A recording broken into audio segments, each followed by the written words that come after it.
Here is the custom number formatting to lock a colon to the right side of the cell. Are you still adding a colon and using the spacebar to move it like this? Stop doing it right now.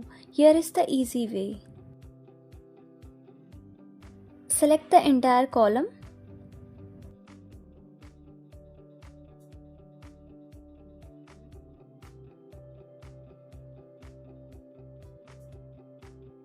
Right click on your mouse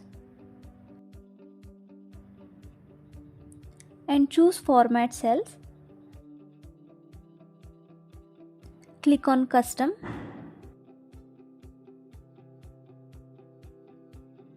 and clear General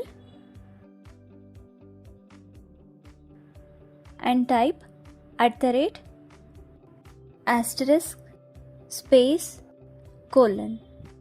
Once done, click OK. We have successfully added the colon to all the rows in OneGo.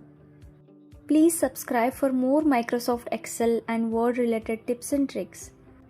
Thank you so much for watching, and don't forget to like this video and share it with your friends.